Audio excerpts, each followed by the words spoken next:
This video is a simple reminisce, set in motion by the online availability of the Sears Catalog from years gone by. Sears was the Amazon.com of its time, but in a day before personal computers, instead of going online, you look through an inches-thick catalog with photos and descriptions of tens of thousands of products. And you could call in your order for even faster processing. Products could be shipped to a store or to your home. Sears started selling by catalog in 1886 and grew into the largest retailer in the United States. Over the years, you could buy everything from a prefabricated house to a car from Sears. Online, you can find catalogs from 1940 to 2017, as well as catalogs from competitors like Penneys and Montgomery Wards. Sears provided the same products and services nationwide from Fargo, North Dakota to the Jim Crow South. And the anonymity of the sales procedures assured that there was no discrimination based on race, ethnicity, accent, or national origin, a meaningful factor for some in the Deep South.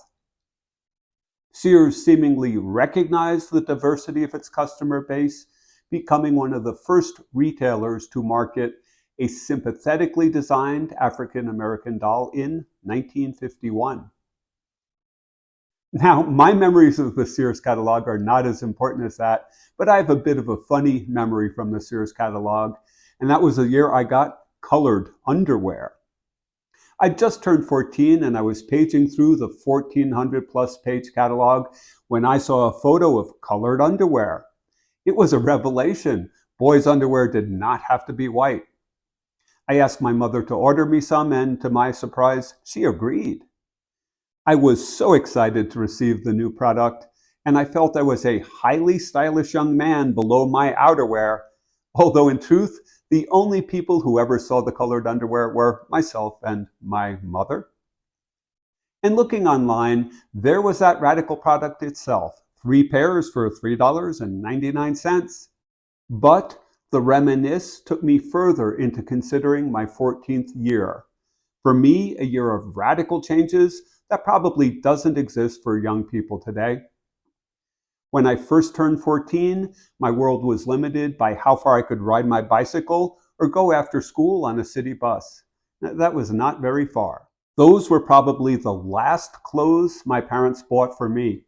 You see, in my family, the rule was that when you started working, you started buying your own clothes. At first, I put an ad in the newspaper and got sporadic jobs doing yard work. But then a friend working at a restaurant that failed its health inspection got me a job cleaning rat droppings out of the kitchen to get it opened again. I must have done a pretty good job because they offered me a dishwasher position, and soon I was making the princely wage of $1.60 an hour. It was a different world back then. I used to hitchhike to work and back, sometimes coming home at midnight. I wasn't a big kid, but I did carry a buck knife and a bit of attitude. But on all those hitchhiking rides, I never once had a problem. But big changes in my life came from driving.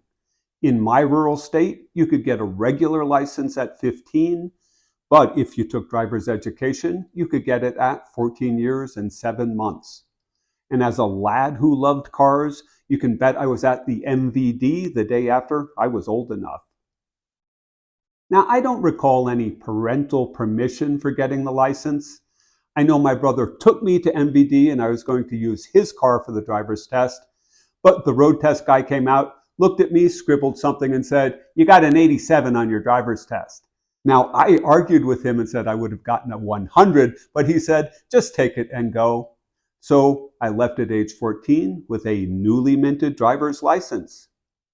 I was the youngest kid in a large family, and the rule was that you could have a car when you both paid for it yourself and also got your own insurance policy. My next oldest brother was heading up to Alaska, and he agreed to sell me his Volkswagen van for all the cash I had plus $100 a month. As a newly licensed driver, I headed over to, you guessed it, Sears, and over to the Allstate insurance booth, where I purchased an insurance policy. This was on my own, with no parental supervision or consent. I don't think that kind of thing happens anymore. Suddenly, my world expanded from a few miles to neighboring states. The van had a fold-out bed, a sink, and an icebox. If a friend or two and me could scrape together $10, we could go camping for the weekend. Gas was only $1/4 a gallon, and franks and beans cooked over a fire were not much more. One of the first things I bought for the car was a toolbox. You guessed it, Sears again. The catalog lists a set that looks just like mine for $39, but I'm pretty sure I saw it in a newspaper advertisement for $19.99. That's still a high price, but those Craftsman tools were guaranteed for life. They were the gold standard. Sears at the time was the world's biggest retailer. This toolbox traveled with me all across North America, including 2 stints in Alaska. And it's still with me today. Not a bad investment for a 14-year-old kid, and not a bad product from Sears. Let's take a look inside. Craftsman ratchet. I got more than 50 years ago. They advertised the quick release. Let's see if it still works. Amazing. More than 50 years out of this 1/2-inch drive ratchet. Well made indeed. A good friend of mine. But the van did not stay with me for long. I paid the balance to my brother quickly and began pursuing my interests in more racy cars. The first, a red 64 Falcon Sprint with a 260 V8 and a 3-speed Hurst. And then a whole series of more interesting cars. All were negotiated, paid for, and fixed up by one young man with no parental involvement. I made a few dollars on each car and rolled it into the next, but that's another story. Anyway, I'd always thought my 21st year was the best year of my life, but the memories spurred by the Sears catalog online and the realization that in my 14th year I moved from being a child to a young man has led me to reconsider. These are fond memories indeed. I'm confident that most everyone my age has similar memories of the Sears catalog. What are yours? Please share them in the comments below, and thank you for watching.